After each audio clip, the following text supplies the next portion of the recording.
Hi friends, welcome back to my channel Manasa Manchiganti. ఇవాళ వచ్చేసి నేను టమాటో క్యాప్సికమ్ కర్రీ అయితే చూపిస్తున్నాను. చాలా సింపుల్ అండ్ టేస్టీగా ఉంటుంది. ఇక్కడ చూస్తున్నారుగా ప్యాన్ అయితే పెట్టేశాను, ఆయిల్ కూడా హీట్ అయింది. ఇంకా ఆవాలు జీలకర్ర అయితే వేసుకున్నాను, అవి కాస్త వేగాయి. ఇక్కడ నేను వచ్చేసి ఒకటే ఆనియన్ అయితే తీసుకున్నానండి, ఆనియన్ కూడా వేసాను. ఇంకా ఇవి కాస్త వేగిన తర్వాత పసుపు అలాగే అల్లం వెల్లుల్లి పేస్ట్ కూడా వేసుకోవాలి, వన్ స్పూను. ఇంకా వేసుకున్న తర్వాత ఇవి కాస్త వేగనివ్వాలి. వేగిన తర్వాత అయితే క్యాప్సికమ్ ముక్కలు చిన్నగా ఇలా కట్ చేసుకోవాలి. నేను ఇక్కడ వచ్చేసి 1/2 కేజీ క్యాప్సికమ్ అయితే తీసుకున్నాను. ఇంకా ముక్కలు వేసుకొని కాసేపు కలబెట్టాలండి. ఇంకా ముక్కలు కాస్త వేగాక టమాటోస్ కూడా వేసుకోవాలి. ఇక్కడ వచ్చేసి నేను టమాటోస్ కూడా 1/2 కేజీ తీసుకున్నా. రెండు ఈక్వల్ క్వాంటిటీ తీసుకోవాలి, క్యాప్సికమ్ టమాటా.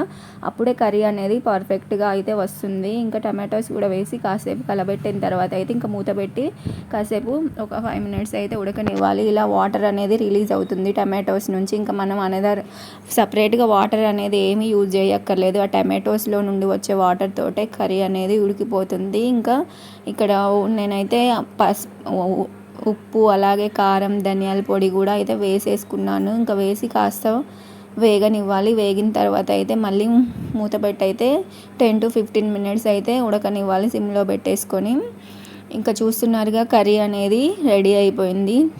చాలా సింపుల్ అండ్ టేస్టీగా ఉంటుంది. ఇక్కడ నేను ఎలాంటి మసాలాలు కూడా యూజ్ చేయలేదు. ఇంకా ఇది వచ్చేసి రైస్లోకి అలాగే చపాతీలోకి చాలా అంటే చాలా బాగుంటుంది. మీరు తప్పకుండా ట్రై చేయండి.